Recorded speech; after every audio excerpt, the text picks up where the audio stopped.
O governo quer criar uma estatal para poder privatizar outra. Será que faz algum sentido? É mais complexo do que parece, então vamos aprofundar a questão com quem mais entende do assunto. Ao mesmo tempo, a tentativa do governo de usar o Fundeb para dar uma pedalada levantou ainda mais dúvidas sobre a disputa quanto ao rigor fiscal dentro do próprio governo. E também vão conhecer o líder Livres, Rafael Rezende. Hoje eu tenho as participações luxuosas de Helena Landau e Roberto Ellery. Veja agora no Livres Notícias.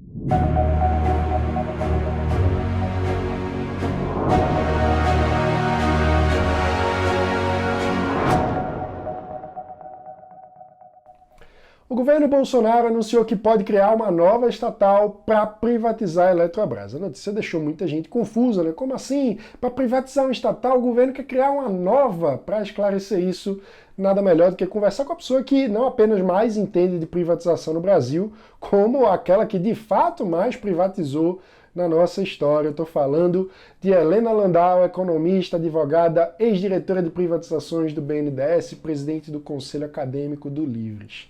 Helena, antes de entrar na questão mais esquisita, eu quero dar um passo atrás. Desde 2017 se fala sobre privatizar a Eletrobras e a coisa não anda. Para a privatização andar, em primeiro lugar, precisa ter um esforço muito grande do governo federal.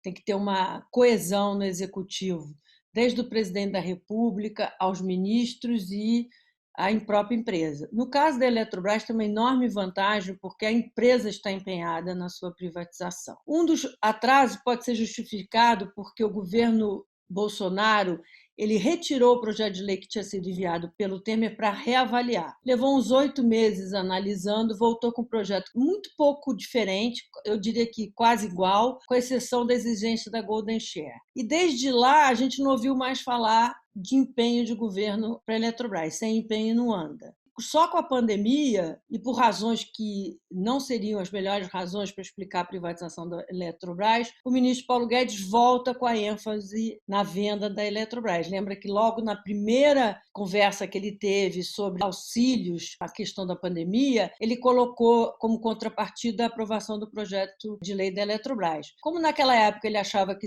com 5 bilhões ele aniquilava o vírus, então o projeto da Eletrobras praticamente poderia pagar pelo processo. Hoje, a questão fiscal, se for utilizada, é quase uma gota no oceano. Então, a privatização da Eletrobras é muito mais que isso, é competição, é eficiência, é capacidade de investimento, é reforma do Estado, é muito além da questão fiscal. Óbvio que a questão fiscal é sempre importante, mas ela é muito além.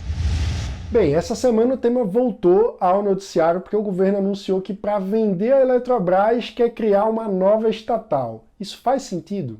Faz todo sentido. Eu não sou muito de elogiar a área de desestatização do governo, mas faz todo sentido.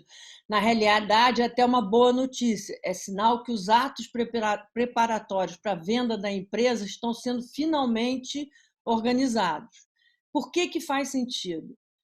Normalmente, uma criação de uma nova empresa ou uma cisão que pode ser vinda de uma cisão da empresa mãe, no caso, Eletrobras S.A., ela se dá por duas razões. Ou porque a empresa tem passivos muito elevados, de tal ponto que torna o preço da empresa alto demais para o investidor. Então, você precisa tirar parte desses passivos, como foi o caso da Rede Ferroviária Federal e que provavelmente será o caso do Correios, que além do passivo ainda tem que fazer uma cisão para retirar o monopólio postal, que não pode ser vendido para o setor privado. A outra razão são impedimentos legais, como o caso da Eletrobras. Como a Itaipu faz parte do acordo binacional e Angra 3, há essa discussão jurídica se você pode ou não operar uma usina nuclear pelo setor privado, o governo houve por bem segregar essas atividades numa outra empresa que não será privatizada.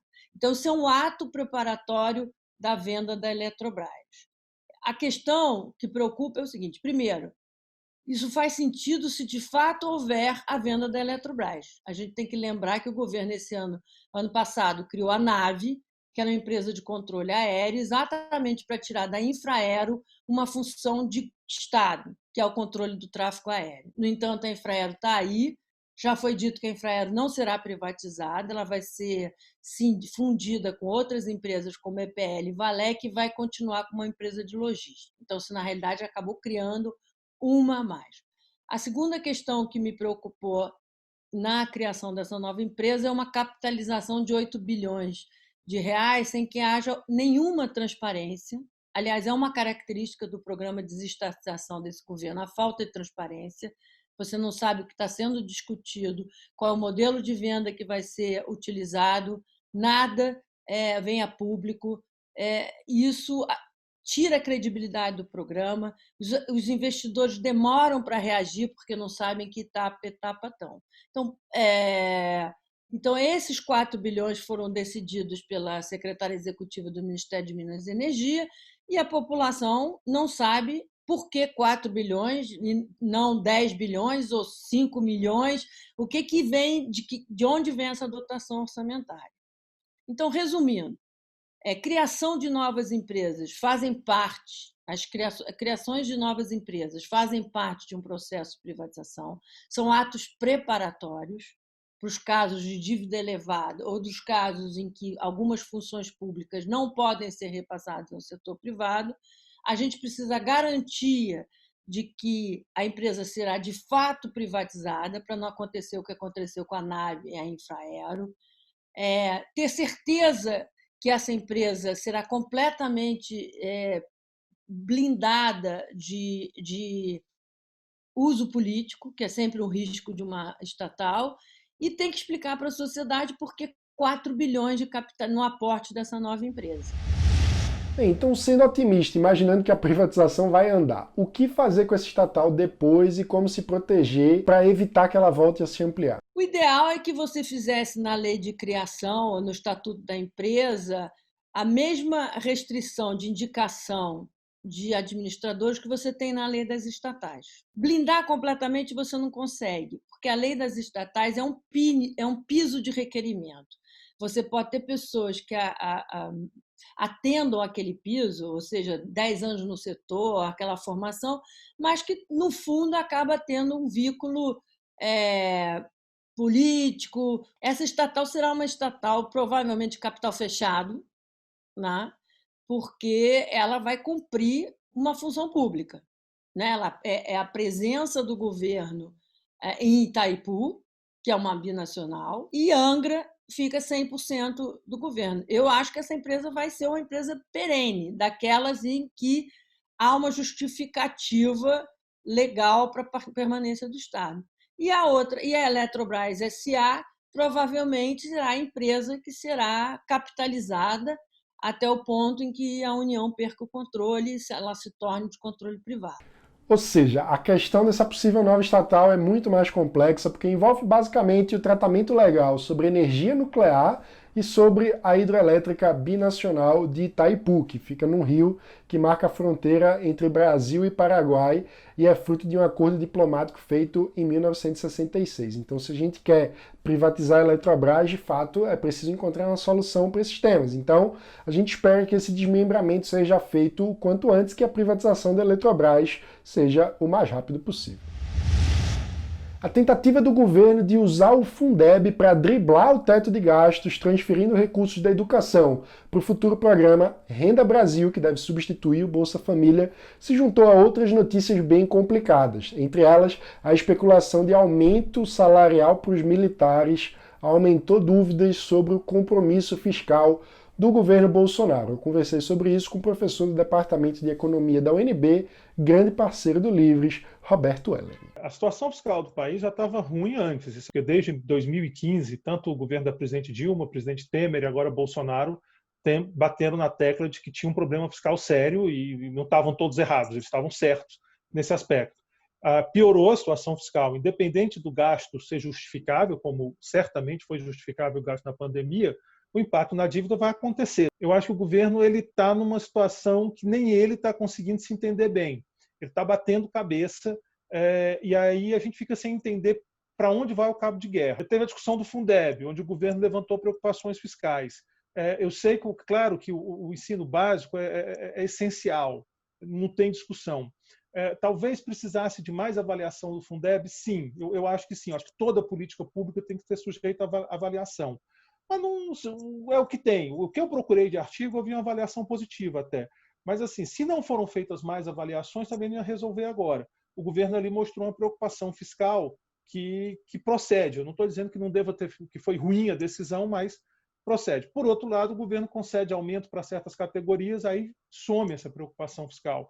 Quando eu leio que o governo está disposto a discutir as desonerações que o presidente vetou, mas que está tendo alguma negociação, as desonerações, do ponto de vista de avaliação, foram muito ruins. Quase um consenso de que foi um programa ruim. E aí o governo sai no jornal que quer negociar. Quando eu vejo, por exemplo, essa discussão que saiu no Estadão ontem, que parece que estão recuando, de que o ministro Marinho ia tentar convencer o TCU que investimento feito com crédito extra para fugir do teto é bom, eu fico preocupado. Quando eu vejo o governo tentar usar o Fundeb, como tentou, para reforçar o Bolsa Família, de novo, eu não estou criticando o Bolsa Família nem o programa de transferência. O Bolsa Família é um programa muito bem avaliado, é só olhar a literatura. Agora, driblar o teto não é bom. Sabe? Se o governo entende que o teto está impedindo a execução de política pública, ou de investimento, ou de política social, o certo é o governo abrir essa discussão com a sociedade via Congresso. Eu vou ser contra, eu vou defender o teto, mas é um debate válido.